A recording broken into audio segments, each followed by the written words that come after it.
Welcome back, listeners, dear listeners, for our final episode of Justice League. We've been doing this podcast now covering Justice League, and it feels weird to say our final one. Obviously, we're still going to do Justice League Unlimited, but this is a little button here, the final episode of the original series before we head into it.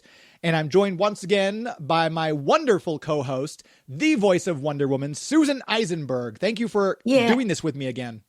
I know, right? And thank you for doing it with me, because as we've said so many times, we love this more than anything.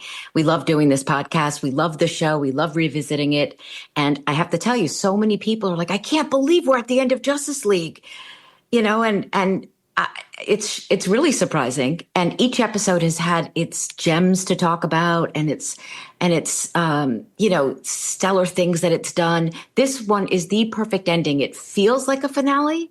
In many ways, it felt theatrical, it felt dramatic, it felt epic. And like I said earlier, we were talking off mic, it felt like a movie. I just felt like when it ended, it's like that feeling when you're in the theater and you're just like, wow. So anyway, I'm thrilled that we are doing this. I'm thrilled with our guests today. I'm excited to hear what they have to say. I'm excited to go through these three parts. Should we tell the folks who's on today? Yeah, I know we put this out on Twitter and we asked for questions and we had people try to guess, like, who are we going to have on? And so many people said, well, you have to have Phil and Maria, which was obvious. I mean, this is their episode. So, but I love always getting a director or a writer on to work on this with us because they've got insights. So I'm thrilled to reveal our guest. We've got, of course, one of the writers, Rich Fogel, on with us to talk about this. We've got, of course, our star-crossed lovers. We have Phil LaMarr as Green Lantern and Maria Canals-Barrera, Hawkgirl. Thank you, all three of you, for joining us. Thank you. It's so exciting to be here. Oh, my gosh. Okay, so we're going to just fix Maria for a second. Maria. Oh, sorry. There you go. There you go. Okay. Oh, God. Got good muscle control to stand on her side like that. That was impressive. I know, right? Right? I think she was flying. She got the winged effect. Good point, Phil. Good point. We are on. We are recording. Okay. We are here. We just did our intro, and now we're welcoming everyone here. And we just told everyone that you're on the show today. And frankly, I can't imagine doing the show without you and Phil, because I mean, Rich too. Don't get me wrong, because how can you not have the writer? But we can't do any of this without Rich. Right? Exactly. I mean, seriously. I have so many questions. I have more questions than we do. Just about, how you got this story. Yeah. How you got a 3-episode story. Yeah. And so many things, Rich.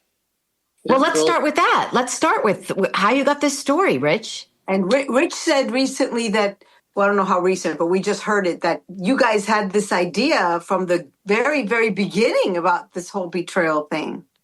Yeah. When the show was in development, actually Paul Levitz, who was the president of DC Comics, suggested that we put a mole inside the League and reveal it later on in the show, and we thought that was an interesting idea. And I think he was the one who suggested Hawkgirl, because she was sort of the least developed and least well known of the characters. Oh, interesting.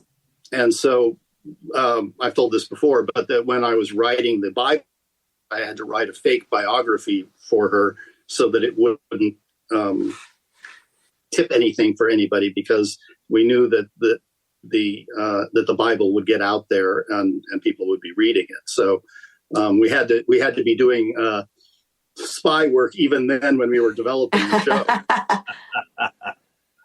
So and in the first season, we did episodes that featured all of the characters, but really didn't put a spotlight on Hawkgirl until the beginning of the second season.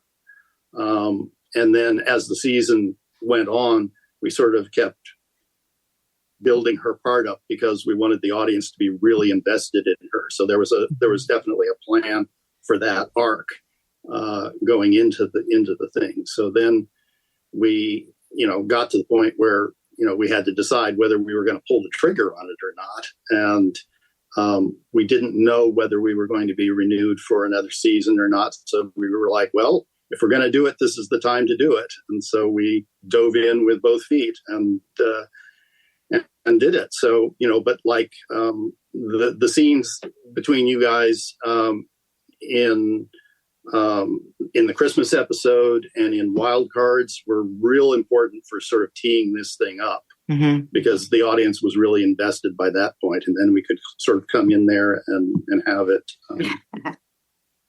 really hit home. It really did. I mean, and I think because now at this point, when you ended it, you didn't know if there was going to be a pickup, but if there had been a pickup, was there a pickup for Justice League season 3? Or, I mean, when Justice League Unlimited came about, was there a plan for Hawkgirl to come back always if you got a pickup? We always had the door left open for her to be able to come back. Right. But we sort of felt like we wanted to get to a satisfying ending at this point in case it didn't go on. Okay. And that was one of the questions a few listeners posed, was that did you know this? It felt very series finale. It felt very epic.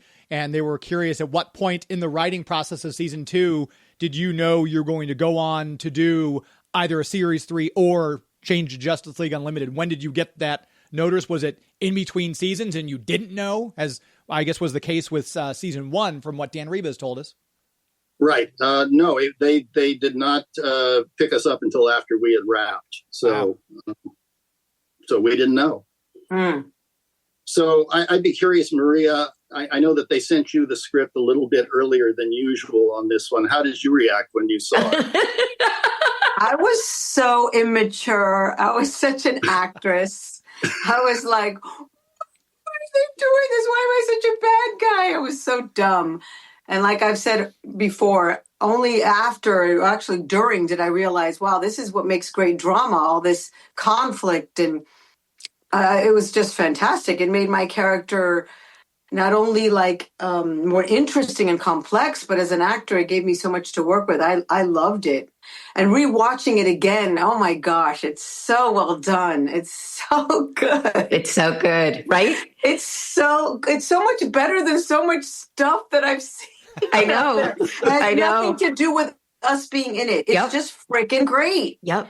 It's so well written. Rich, my gosh. I know. It's so good. That's what we were saying earlier before we got on mic. Like it's such a ridiculously great episode. And I hadn't seen it. I don't know how long it's been since you saw it, Maria, but I haven't seen it in a very long time. And I was just blown away by it. The writing, every element, the music, the score was just phenomenal. And the direction and the voice actors, because by then you really have a sense of who Hawkgirl is, not only from the scripts, but from Maria, from her performance, and also from Phil's. Like, you really believe that love story. And and the writing was fair. It was fair. It wasn't one-sided. Like, you really get, what's his name? My beloved, my Birdman. How easily they forget. Roy Talek. Talek, right. You get, where he's coming from. He wants to save his people. And, you get why she even started it. But then she was misled. And then, you understand, her position about, it's not worth killing all these innocent people. We must find another way. This is kind of like, and what I also thought was very interesting is how virtue, truth, and a real sense of justice overshadowed tribalism. She was able to think clearly and say, I understand what you're saying, but this is so wrong. I know our people are at stake, but there must be another way, because this is so wrong. So many innocent people. And, oh gosh, it was, and how she was, what struck me too when I rewatched it was like Batman, I was willing to give myself up. Yeah. For when I said, take me and, but leave them alone, let Earth survive. And then when Batman just goes in to take, kind of like a suicide mission, basically. Right, right. To do that. Yeah. There's so many wonderful surprises, so much. They're so inspiring. I see why people still love the show years and years and years later. It's just so inspiring.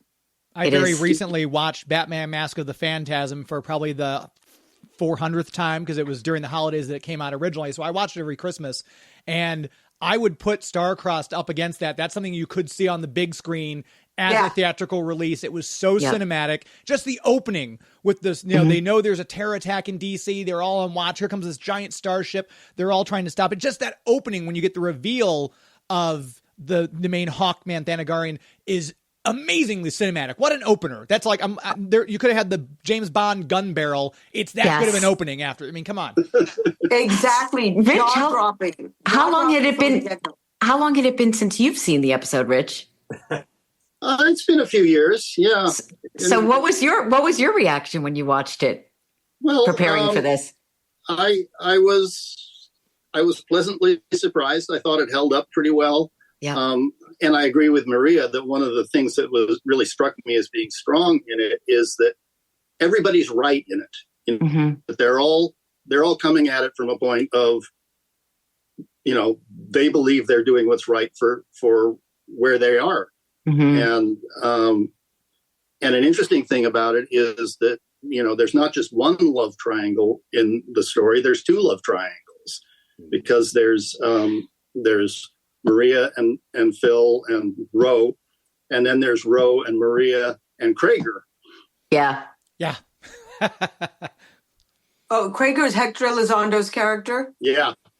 Yeah, boy, that was really great. That's such a great co-pilot to Ro. That guy was so sinister, and he didn't have pure motives, the way that maybe not as pure as, Ro wasn't exactly 100% pure, but he, like you said, he had real legit reasons for wanting to protect his planet.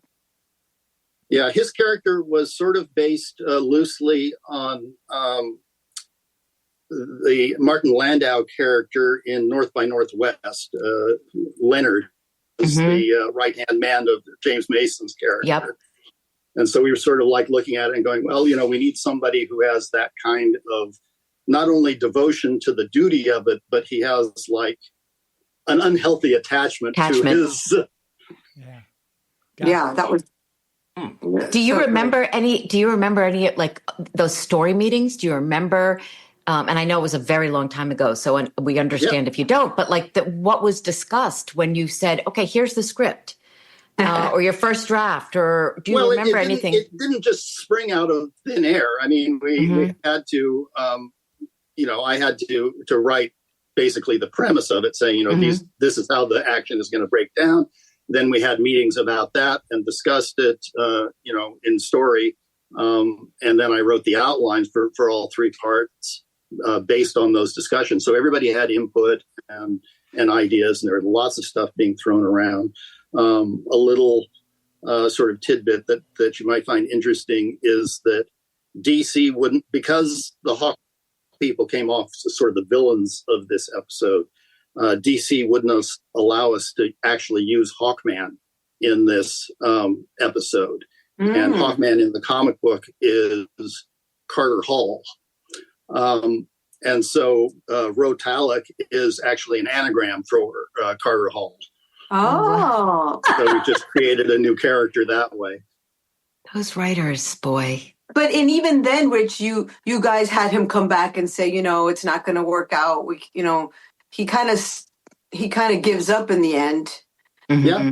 So he doesn't. And there was just surprise after surprise, like, when Superman saves Batman, and that was fantastic. That was so beautiful. Ugh. And then you don't let us know, even though we get some foreshadowing as how the league voted. You don't really let us know how they voted, and then they don't even get to tell me I resign. And then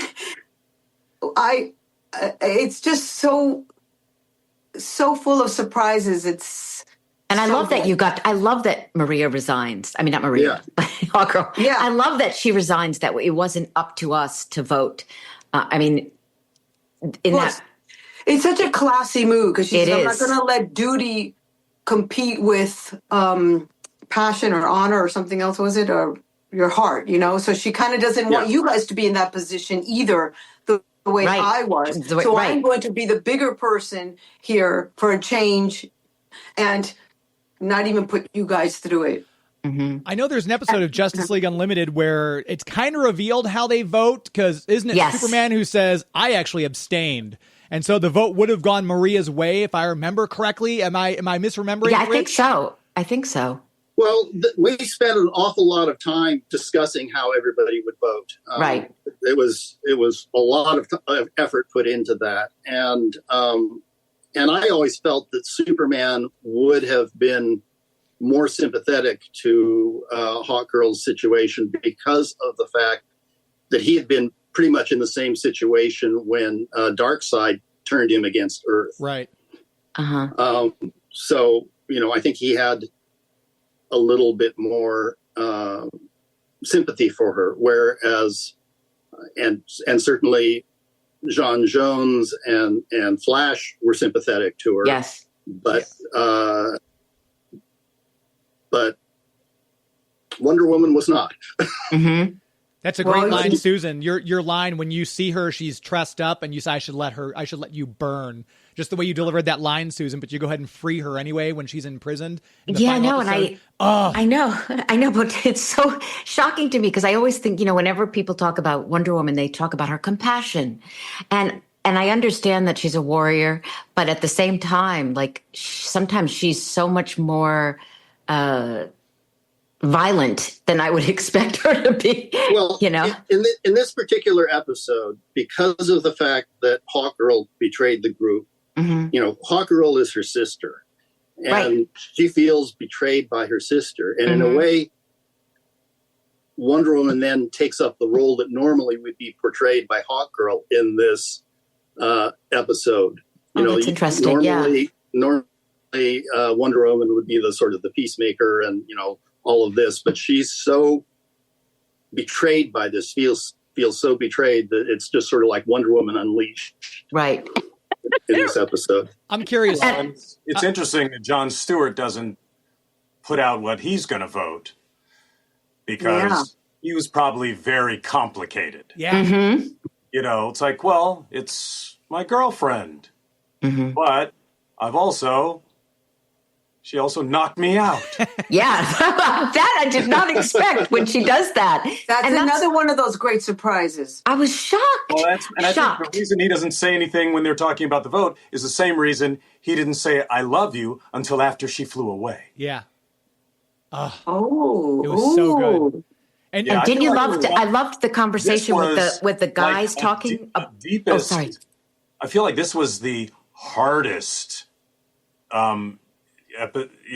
Thing for him to go through, even more than his galactic murder trial. Yeah. Oh, yeah. Oh, yeah, wow. For sure. Well, because, when you're being accused of something across the galaxy, it doesn't break your heart. Right, exactly. And those tears at the end. Oh. Well, and also that finding out, because Rich, like you said, you guys said she was a mole, so you knew that there were Shayera's secrets, but John just found them out for the first time. Wait, what? Yeah. You never mentioned that at night. I remember something that Kevin said one time when I talked to him. He said people think voice acting, they have to really emphasize the acting. It's not just making silly voices. And Phil and Maria, you guys had some great scenes to dig into, not from a voice acting standpoint, animation standpoint, an acting standpoint. Like I was getting a little misty-eyed when some of the lines you two delivered to one another. Was this a harder episode to do from an acting standpoint than any others per se, or was it a lot of Andrea kind of guiding you? Talk a little bit about doing some of these heavier scenes between the two of you. Well, it's not the level of drama that makes something difficult. It's the good quality that makes it easier to do. Oh, that's, yeah. Yes. Oh, yeah.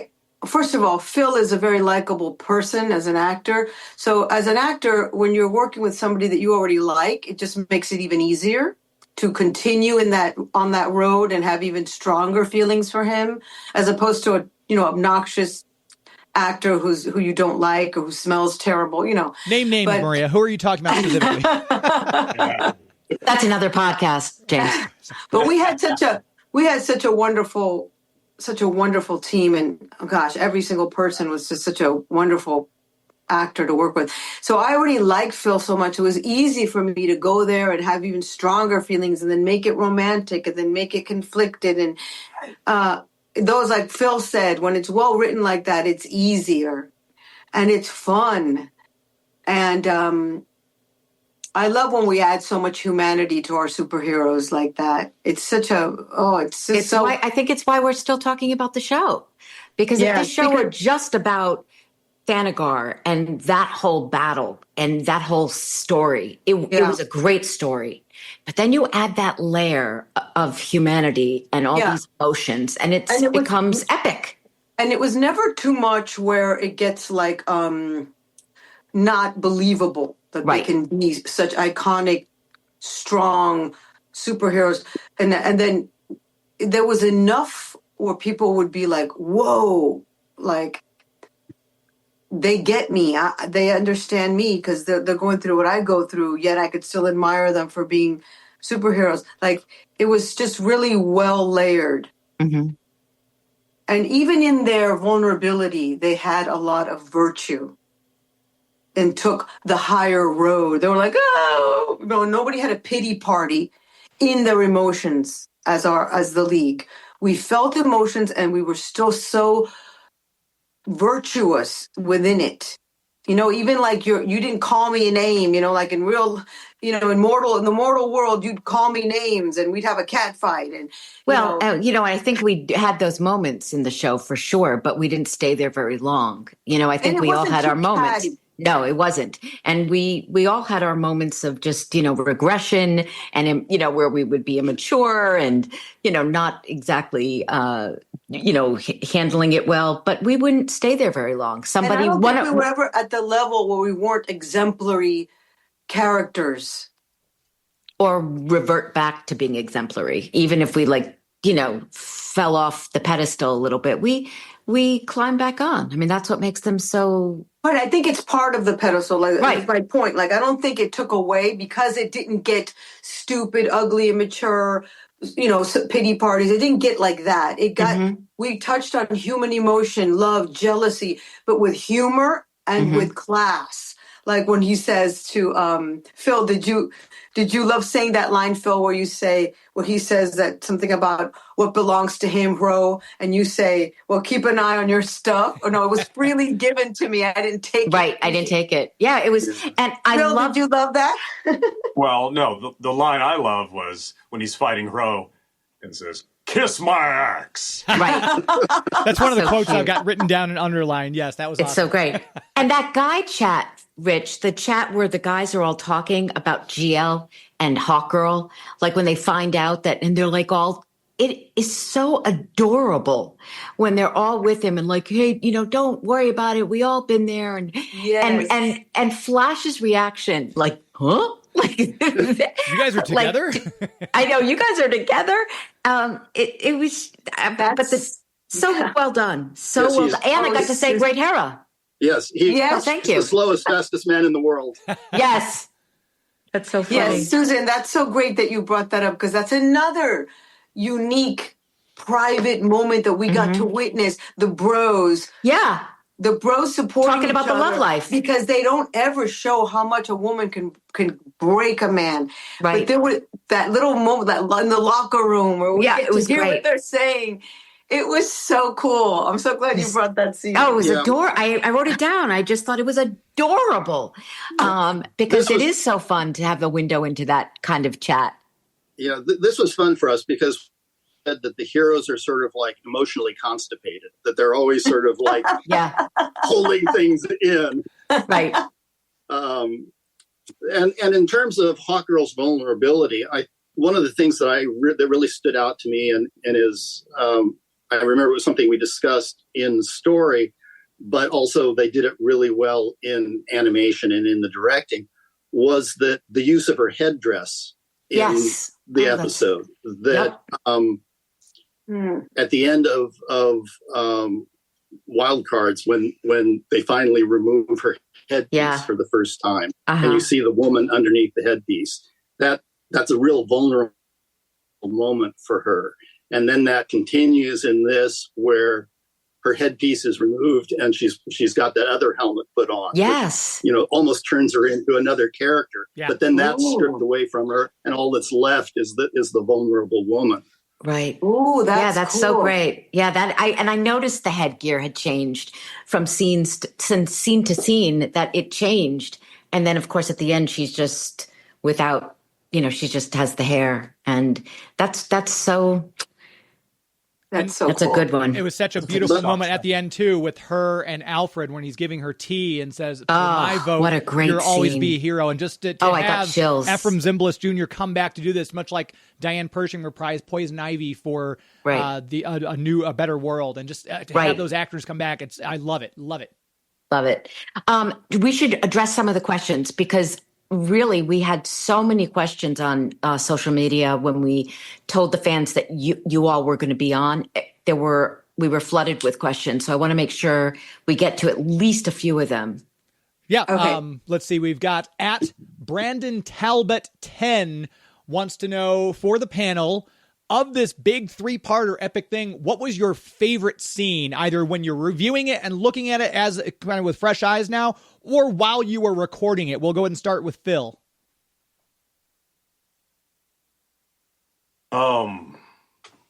Let's see, the favorites. Well, there were so many scenes. Yeah. There was so much emotion, throughout the whole thing. One, the fact that we're having alien invasion, but it's an alien we know. And, and for Jon Stewart, it's his girlfriend and people who look like her, and her ex. Yeah. Yeah. He's not really my ex either. That's kind of weird. I know. He's my betrothed. I was like, well, who do I love, really? Because I was like, it's not too clear. I have feelings still for Ro. Yeah, you do, which I love that I love that when they do that, when there's not like the villain, the good guy, and then the woman caught between them. It was like they both had their, Yeah, like your first love, you never really 100%. They have a special place. I feel like that's how I felt about Ro. Rich, you tell me if this is what you meant. But I fell in love with the Green Lantern. But I had some kind of obligation still personally to the one I was betrothed to. And I couldn't just, I felt like I was still exploring my feelings. Because I didn't just say, no, listen, I'm not in, it's over, and I'll still help you guys out, but I don't love you anymore. I don't think like that's how I knew I felt, but I didn't say it because I didn't want to disrupt it or, upset the apple cart. But I think I was still processing it all. And I think you understood the part. Yeah. That's what came across. And my favorite scene was the very, very end. Yeah. Where where she resigns. Yeah. And then I fly away, and I want to go somewhere where I don't feel all this, what things I have to do, and where there's no pain, and it's just so beautiful. It is. And the colors in that scene. The colors are magnificent. Just honestly, looking at I would the have screen. to say my favorite scene, and this is probably just, the nerd part. Because there's so much of this story that is so completely different than the way you've ever taken in these comic book characters. Like, you've never seen this much action of Hawkgirl, and or this much detail about Thanagarians. But to me, my favorite scene is the scene where the Justice League realize they're being tracked, and we all dress up in, street clothes. I love it. So good. Like, hide your costumes. It was so good. It was so good. And never seen just, that in a comic book. Right. Loved it. Loved seeing Superman be Clark Kent when they're, being decoys. So, so we can get away. And it was just, and the Flash's red hair that you love. That you never get to see. And then when John and Wally go up to the Wayne mansion. Yeah. I loved that. Not in their costumes. I did find it interesting that the department store that they pilfered had Superman's exact suit from Superman the Animated Series with the red tie and the blue jacket, and it fit him perfectly. I was a little surprised by that, but I was like, okay, that's fine. I'll allow it. It's a common suit. Yeah, I'm sure. And also, like, when I saw Batman's abode, I just thought it reminded me of when we went to Kevin's house. Because Kevin's house in New York was so glorious and it was so beautiful. And it reminded me of it. And I was saying before we went on mic, Marie, I was saying how much this episode made me miss Kevin because he is so stellar in this episode. And, and of course, there are some wonderful Wonder Bat moments in this episode. And the makeout was so great. Makeout, it was great. And I loved this Wonder Woman with this Batman. It was just magical. You know what I picked up when I rewatched it? When we're flirting, JL and I, and he says, it foreshadows the whole, he goes, he says, what are you looking at? And he goes, trouble. I'm staring right at it. Yeah. Oh, yes, I was. Yes. I was. I never really caught that. And it was flirty and it was fun, but at the same time, it was like dun, dun, dun, dun. Like trouble's coming with a capital T, like Eli. Rich, I'm going to ask this one to Rich. It kind of goes with the same first question. What was your favorite scene, Rich? But also we had at DCAU Resource on Twitter asks, were there anything that didn't make it into the final draft of Starcrossed? Anything in particular you wished had made it that you had to leave out for whatever reason? Oh, good Hawkman. Hawkman. That's a really good question. I'd have to say that I feel this is not patting myself on the back. It's like the whole team, but I feel like this was so well constructed that everything was there for a reason. Yeah. And that anything that didn't make it there was because it didn't fit. Yeah. And so I think the answer is sort of like, no, I think I feel really good about where we landed with it.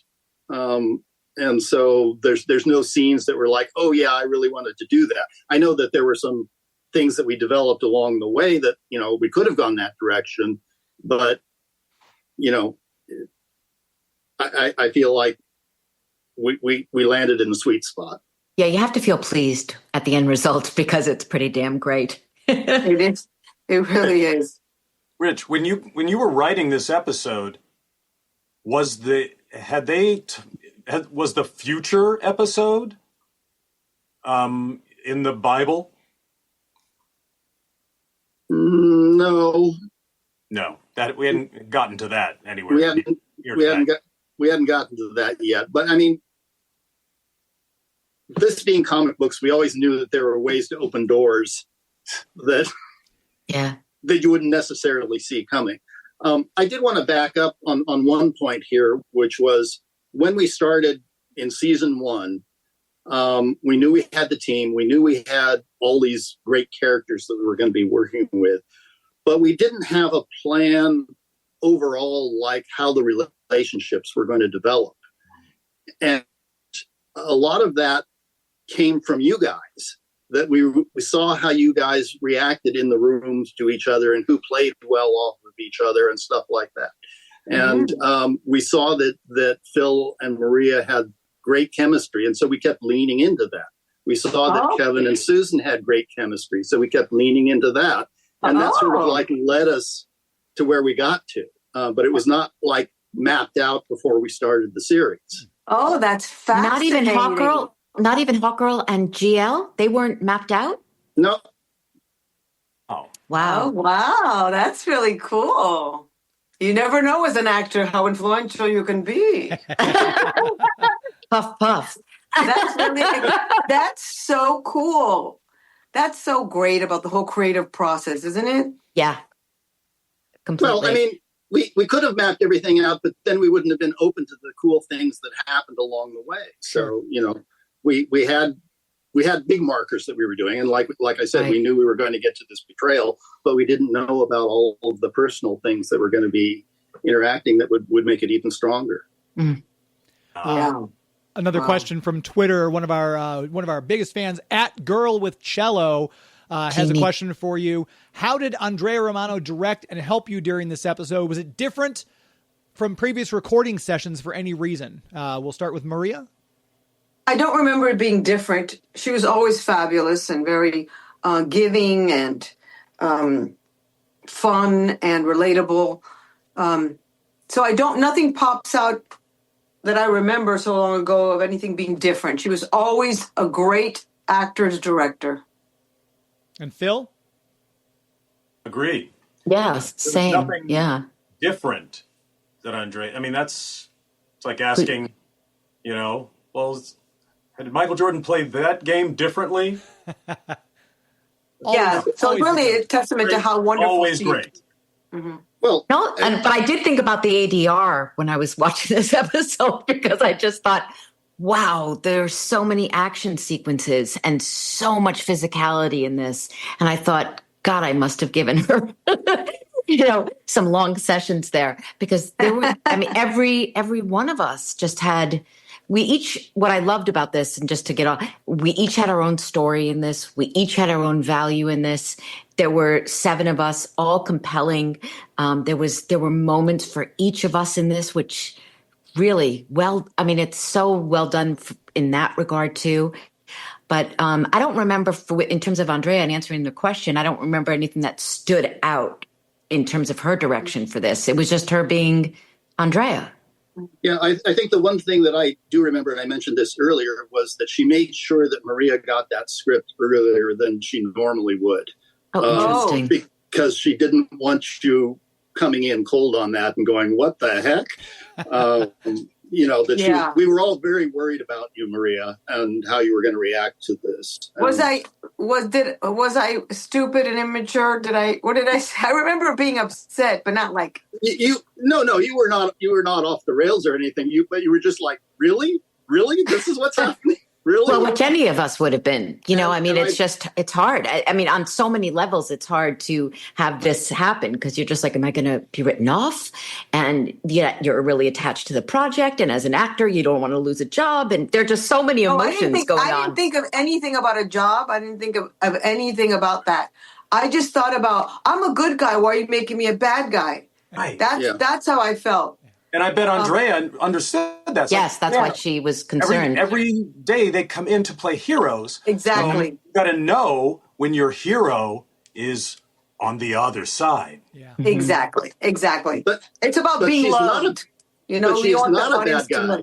Yeah, she's not at all. Well, not at all. Like you guys said earlier, there's a lot of fighting, but there is no evil.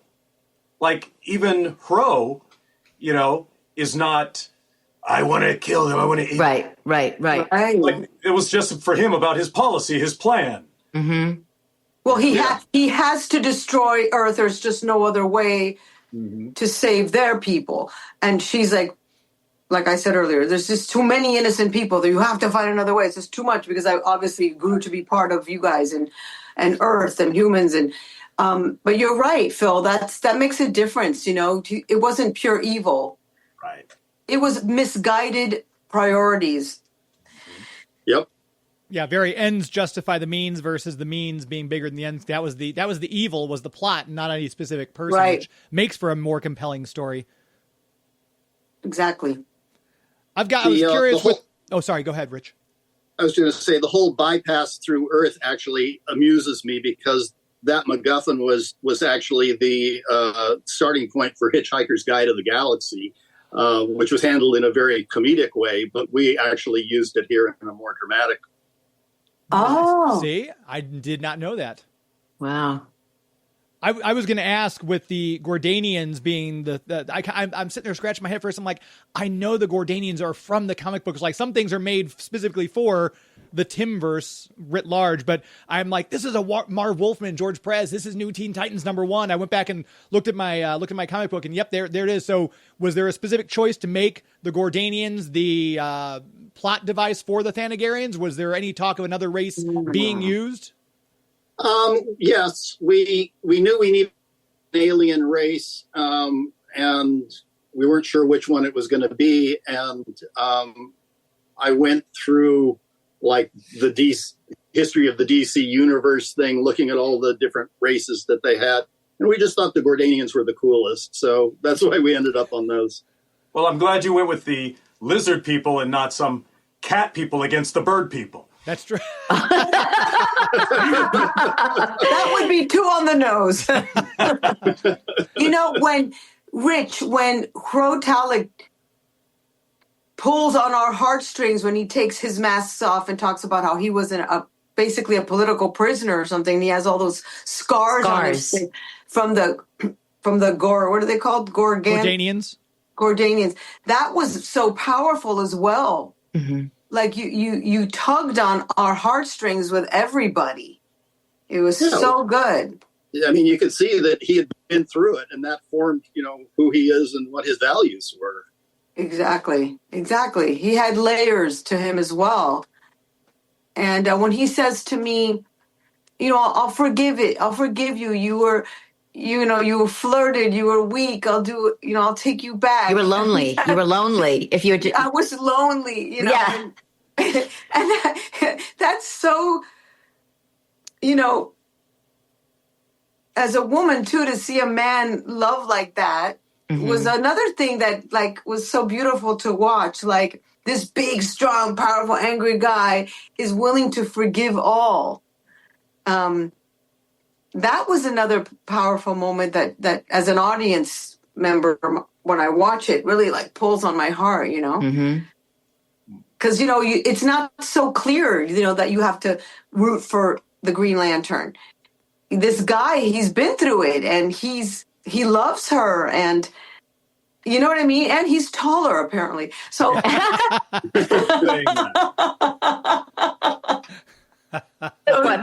Good one. Those short jokes were great. That's really, you guys got 2 or 3 in there, right? Yeah, you did. Nobody on this planet says that to me.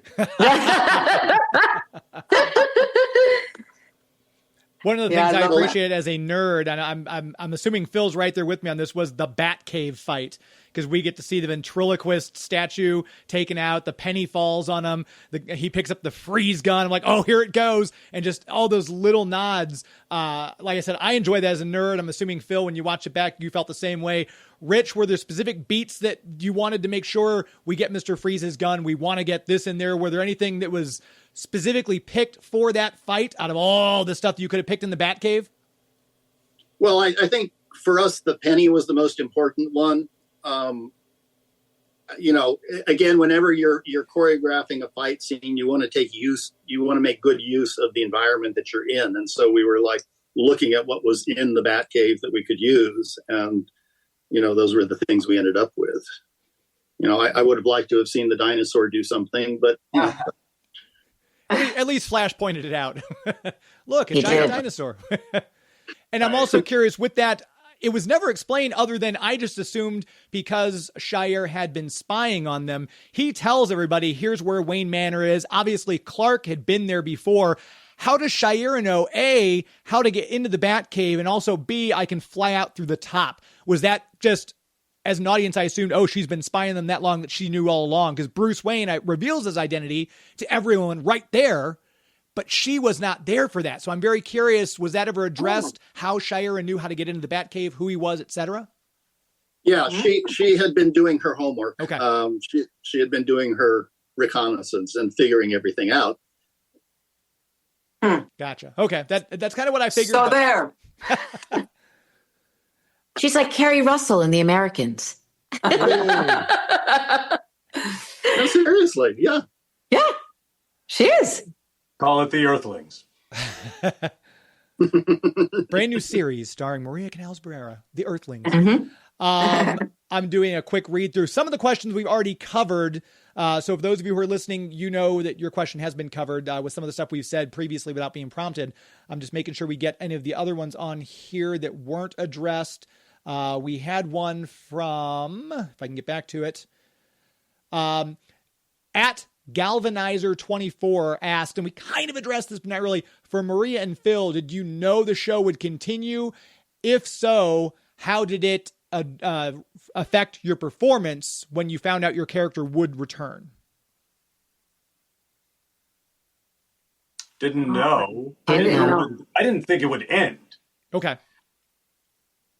Would you have done anything differently had you known this is going to be your last outing as Jon Stewart? No. Okay. No. Okay. I mean, even if you know something's the last episode, doesn't mean you have the character talk like it's ending. Yeah. Yeah. And Maria, same then? Yeah. Yeah, same. Yeah. Let's see here. I got that one as I'm scrolling through my list because my Twitter keeps for some reason going away. I've got to completely enter it again. Oh, this one's for Susan from @JustinRuby94. Did you love that Wonder Woman and Batman finally kissed? Do you think they should be together in the comics? I think we all know what the answer to this will be. But we'll ask I mean, really, is this even a question? Hello, #WonderBat. I loved that they kissed. And it was fun. That says that, Susan? What'd you say? You have a tattoo that says Wonderbat? But I mean, I love the pairing when they all paired off, it was just assumed that there goes Diana and Bruce into the, and it was, and she couldn't stop trying to be a superhero. It was so sweet. Like he just at some point just like pulls her away, like enough, stop. And they go into that restaurant. I loved it, and like Maria says, there's just other layers that you get to play when you have a love interest. And it's more, or just a flirtation, and it's just something else to do. And so whenever there was anything beyond being a superhero, I always appreciated it. Not to mention, I loved our, whatever that was between me and Kevin. I loved our voices together. I loved our characters together. I always say in interviews, I don't need them to go get married and have children, but how it was handled in the show, I thought was brilliant. It wasn't too much. It wasn't too little. It was just perfect. Yeah, and our friends at DCAU Watchtower were asking the same thing. They wanted to know kind of if did this feel final when you were recording it? Not did it affect your performances, but did this feel very final for any of you? Like, wow, this very well could be the end, or was that just on your radar, something coming back? Yeah, it could be the end. Yeah, it felt like the end. It felt like an ending. But you never know. So you play the moment. But Rich, when we recorded this, we didn't know about coming back, right? So when we recorded this, there was that sense of, okay, this might be it. Like very well might be our last episode. Yeah, I mean, I knew it was my last episode at that point because I was not going to be coming back under any circumstance, and so it felt very final for me. But at that point, they didn't even know whether the show was going to go on or not, and in what form it would go on. Wow. Mm-hmm. I know Dan Reba's talked before about they kind of had that same sense in between seasons 2 and 3 of Unlimited, where they kind of wrote season 2. That episode was supposed to be the end, and then they got picked up for that third season, which was kind of surprised everybody. So that's why I think a lot of people are curious, did you guys know or not? So I'm glad we're getting all these questions. I love to see all this love for us on Twitter. Thank you so much for all the questions. Yeah. And as this time is incredibly flown by. We're coming up very close to an hour here.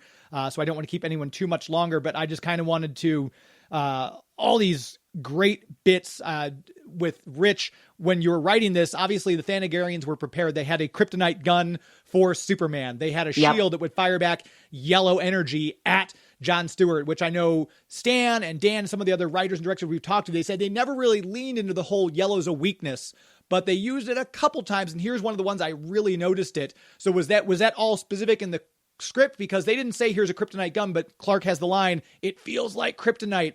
Was there that sense that they knew what they were getting into because of Shire's information, and that's why they had specific weapons? Yes. Okay. Yes, absolutely. Yeah, when they've got them all locked up, Hro says, yes, you told us what all their weaknesses were. Yeah. And that's why I was curious if it was an actual kryptonite gun or just it feels like kryptonite. They did, like Richard Pryor in Superman 3, they synthesized something like kryptonite. So, I wasn't sure. Yeah, I mean, I don't know whether it was actual kryptonite, but she let them know what his weaknesses were, and they were able to, put together a weapon that would neutralize him.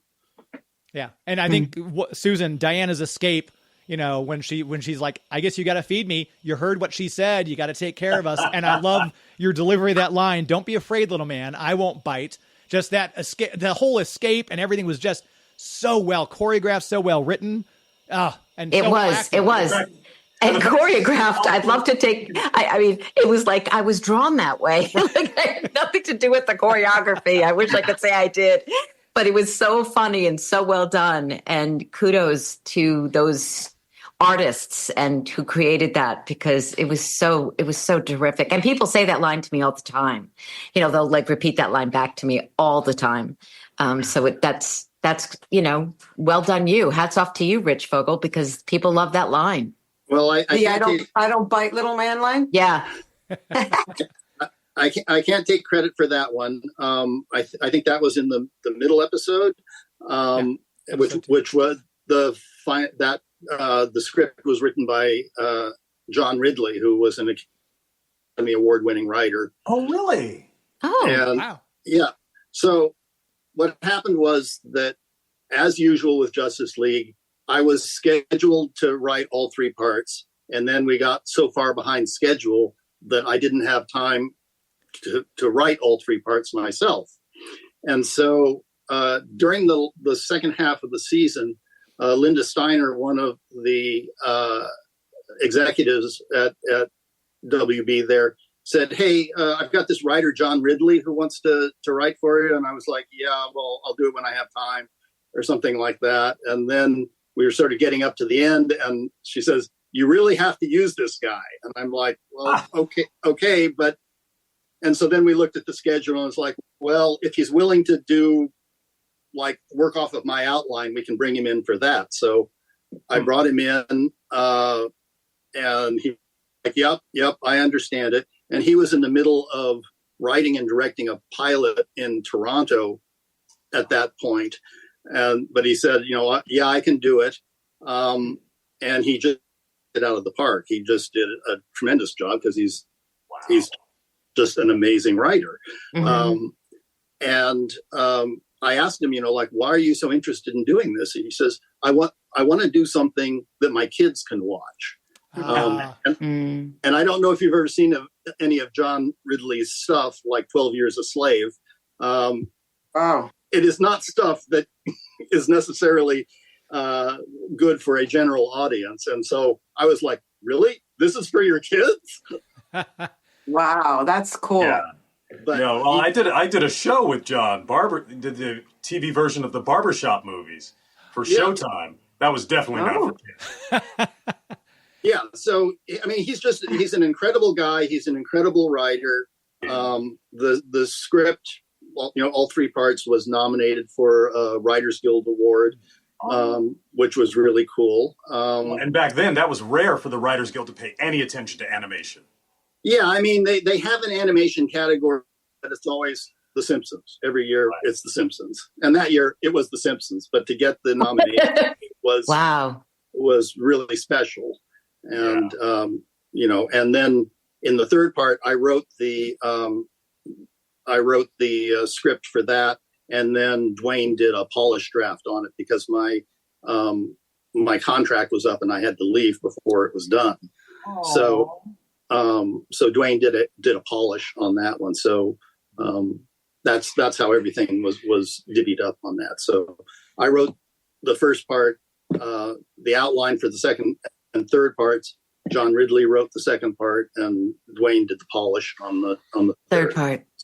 Wow. That answers one of my questions because I saw Dwayne McDuffie's name pop up. I was like, I was curious how the writing duties were divided. So that that answers that question for me. And you always know you're in for a good time when you see the name Dwayne McDuffie on one of these episodes too. Just such an incredible talent. 100%, 100%. And when you were talking about John and the fact that he said, no, I can do it. I think I got it. It reminds me of when Dwayne came on the show and, he was pitched something. Okay. So this is going to be the story. And he's like, yeah, okay. Yeah, I can do that. And then he came back to you guys and it was just like, holy cow, Batman, this is amazing. So, there are those geniuses among us sometimes. Absolutely. Well, seriously, Rich, the level of quality, what you guys created for us is the reason we get invited to Comic-Cons. Yep. Exactly. Yeah. So thank you again. And as we're wrapping up here, I want to make sure that we give everyone their chance to let people on social media know where to find them. Rich, you're not on X, but I think is Facebook the best way? Or Instagram, Threads, Blue Sky, anything you want to have people know if they want to reach out? I guess I am on Facebook. I'm not on Twitter particularly. I do have a Blue Sky account, but that's good to know. So people can reach you on Blue Sky. That's great. Yeah. Okay. Because there may be a few people who have a question or two that they didn't get answered. And I'm on Blue Sky a lot. I'll post this interview on Blue Sky. So, yeah, I mean, there may be a few people coming your way, Rich, who are like, wait, you didn't, I have another question. It'll be like Columbo. Just one more question, sir. One more thing. And Maria, if people want to find you online on socials, keep up with you. It's at Maria_CB. Perfect. On the socials. And Phil. Yes, well. It's a weird. Yeah. My accounts are always at Phil LaMarr, but recently there's always been a couple of fake ones. I noticed that, but primarily I'm on Instagram and TikTok these days. Okay. And for those of you listening right now, too, you might want to check out Two Rivers Comic Con, because if you want to meet Susan, if you want to meet Phil, if you want to meet Maria, that's Memorial Day weekend here in St. Louis. So come visit us all and say hello to the three of them, along with some other special guests who we haven't announced just yet, but we're finalizing some things. So this has been great. Thank you both. I should say you both. You all three of you have been on this show now with us several times. We love having your input. Obviously, the fans love hearing from all three of you and getting your insights and how you felt about this and what was it like to write this and work with this person. So we will be reaching out again, I'm sure. But thank you from the bottom of my heart for all that the three of you have done for this particular show and just your careers in general. Absolutely amazing stuff, all of you.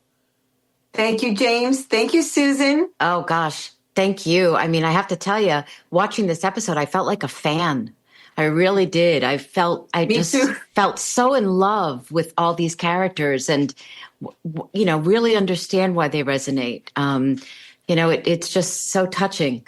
So thank you all for being a part of this. We love to keep the show alive because it is still alive. People are watching it all the time still. Well, so thank you guys, James and Susan, for inviting us to this revisit. Oh, thanks, Phil. Thank you so much. And Happy New Year to everybody. Please stay safe out there. And we'll be calling you once we start Unlimited. Okay. Thank you so much. Bye, Rich. Bye, Phil. Bye, everybody. Thank you. Take care. Thanks. There they go. What a lineup, having all three of them on. I don't think this would have been the same if we didn't have Phil and Maria, certainly. But I loved having Rich's perspective as the writer. And now knowing that this was his kind of goodbye, his episode. Yeah, swan song. I had no idea. I'd forgotten, I guess I should say. So It was perfect having him on as well. I think, boy, we went out strong. No, it was such a, it was, I can't imagine not having them on. How do you not have the writer? How do you not have the two actors that this revolves around? And like I said, when we were closing, I just felt like a fan. I was so caught up in their relationship and it was so touching. And at the end of this show, I felt very emotional and I just got it. It's like, this is a tremendous show. It's one of the best. And I'm a bigger fan now than I ever was. And again, like I can stand back and look at Wonder Woman and not, and look at her as like, it's Wonder Woman. It's Diana. It's not me. And I'm speechless. I loved it. And I'm so appreciative that they came on and that they were willing to do this. Phil and Maria have said yes countless times to being on the show, and same with Rich.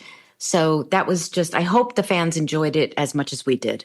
Yeah. And if I didn't do this during the intro period nor during the show, so let me make sure I cover that base because we've done it every episode. This is the 25th story overall in the entire run. It is episodes 24 through 26 in season 2, episodes 50, 51, and 52 in the series overall. Our outstanding voiced cast was Victor Rivers as Ro Talic. We had Elizabeth Pena as Farindul. We had Hector Elizondo, if I could say that correctly, my goodness, as Krager. Kevin Michael Richards. So I kept hearing that voice as the general. I'm like, what did I just hear him in? But I've gone back and watched The Batman. He voices the Joker in The Batman. He has our General Wells, Kevin Michael Richardson, and Ephraim Zimbalist Jr., of course, as Alfred Pennyworth. What an amazing group. Such a great group. And I can remember Ephraim being in the room. I can remember standing across from him as we were recording this. And just, it was talk about pinch me. Those are pinch me moments where you can't believe the company you're in. It's staggering. And I just feel so lucky, just so lucky that this is a part of my life, the show. And these actors and these writers and directors and all of it.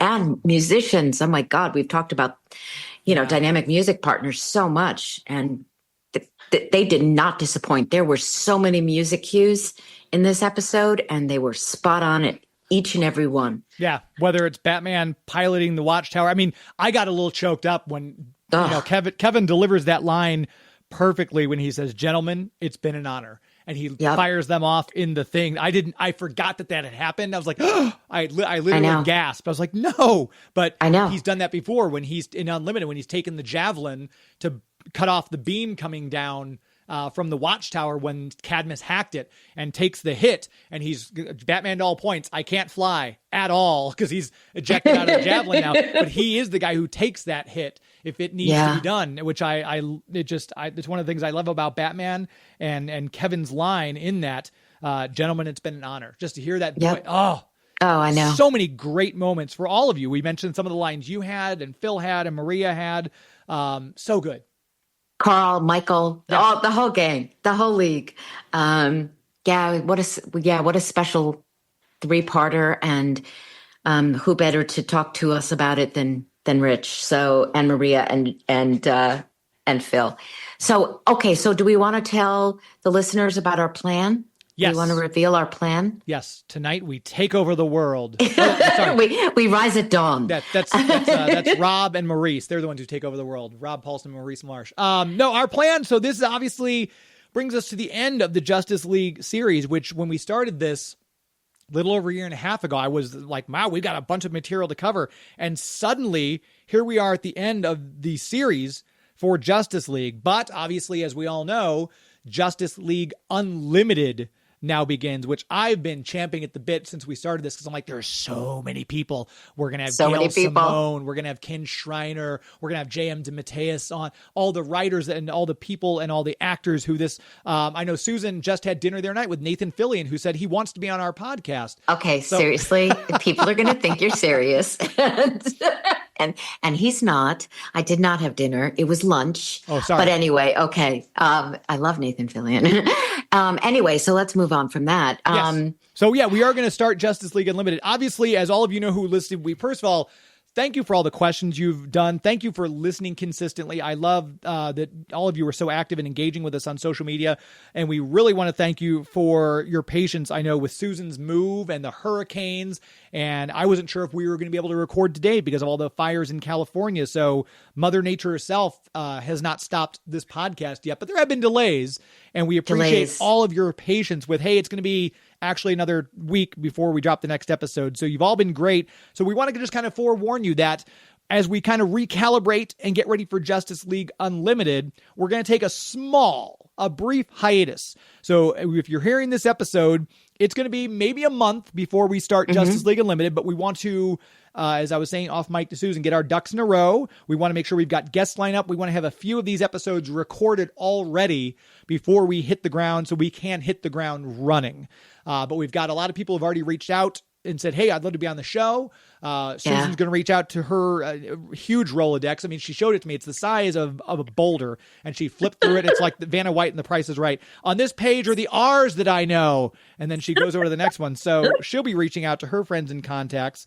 I'll be running into a few of these people at various conventions. I've already talked to Oded Fair, who voiced Dr. Fate. Right. And he said, I'd love to be on the show. That sounds like fun. Reach out to me in February. I'm like, oh, you know what? That'll be perfect because we have our Justice League Unlimited episodes coming up with Dr. Fate, of course. So that'll be great for them as well. So if you have a favorite guest or someone we haven't had on yet, go ahead and reach out. If you're going to say Mark Hamill, we don't know if that's going to happen because, but we obviously we'll make the request I think we have once already we've requested, but it was very polite no. Yeah, he's a tough get. I mean, very listen, busy, very in demand. I think what Mark said to me was, Susan, if I say yes to, he's asked this 50 times a day, every day. So he would just do nothing but podcasts. And, the man has a life to live. So, we will make many calls and we will try to get as many wonderful people on the show as we possibly can because we love doing that. We want to have great guests for us and for you. Yeah. So we do ask, though, that if you could, please subscribe to the podcast and please leave a review on Apple. I was looking at Apple and the last review we got for the show was quite a few months ago. Okay. And we need those reviews. So please subscribe, tell your friends to subscribe, leave a review. We want to hear what you think of the show and we want to keep bringing it. So, just stay tuned because we are going to keep bringing it with Unlimited. And I know I told Susan, I'll be very brief. Susan, I told you about a story. I texted you because I feel like I've got to tell you the story. I was at my local comic book shop, Bugs Comics and Games, and he happened to have Justice League Maid of Honor on the TV playing. And this dad who's probably, I'm bad with age, I'm going to guess he's a little younger than me, with his son, who I'm guessing is probably 12 or 13, and they're just staring at the screen watching the episode Maid of Honor. And I said, oh, do you like Justice League? And the little kid nods his head. And I said, well, I do a podcast. And it was you were on the screen with the princess. And I said, I do a podcast with her, Wonder Woman. He goes, you do? And the dad was like, really? And so I said, yeah, it's called Justice League. We talked to all these people. And the kid goes, Dad, we have to listen to this. And his dad wrote down the information. So there's 2 new listeners right there who didn't know about the show. So I love turning new people onto our podcast. Absolutely. And listen, so you just have to keep going to these comic book shops and, get on the stick, James. What are you doing? I'm doing what I can. I tell you, I'm out there every day. But yeah, and again, I do want to mention Two Rivers Comic Con because we're going to have Dan Reba is also going to be there. So if you've not met Dan, if you've not had a sketch done by Dan Reba or checked out some of his artwork, that he's got a bunch of art for sale. He's there with Heroic Fine Art Gallery, who has a bunch of cool Warner Brothers and DC licensed merchandise by famous artists. Alan Burnett will also be there, who's executive producer and writer on Batman Mask of the Phantasm, Batman Beyond, among many other cartoons, if you're an Ozzy and Drix fan, for example. So check out the number 2, riverscomiccon.com. Our prices are going to go up, so make sure if you're listening to this before Valentine's Day, get your 3-day passes now because those, as well as the day tickets, are going to increase starting Valentine's Day. So get your tickets early. The number 2, riverscomiccon.com. With that said, Susan, if people want to keep up with you online, on socials, on the webs, where'd they go? Mostly Blue Sky. With Rich, I spend a lot of time there. sometime on Instagram. I pop on to Twitter when we're having the show so I can let people know when it's going to be on and, when we're going to be recording and get questions and all of that. And I want to respond to people who do send us questions because I think I so appreciate it. But mostly Blue Sky. And yeah, so, okay, that's me. And Susan Eisenberg Voice is the website. So you can email me there. Things have been a little hectic. So just be patient if I don't get back to you right away because there's a few things going on right now. Yeah. But you can absolutely reach out. Please do. And what about you, Mista? Where can people find you? Across all socials at Geek to Me Radio and geektomeradio.com. Live radio show every Sunday night covering the world of pop culture, which we hope you check out. YouTube.com/geektomeradio. Yet another thing I'm asking you to subscribe to, I know. But if you would subscribe on YouTube, hit the like button. We're quickly coming up on 6,000 subscribers on YouTube. I know it's small, but we are small and we're growing. So please hit that subscribe button and the bell. YouTube.com/geektomeradio. And that's it. That's it, right? Until Justice League Unlimited. Right. And just please stay tuned. Please follow us and come with us as we explore Justice League Unlimited. And we will be revisiting it very shortly. So stay tuned.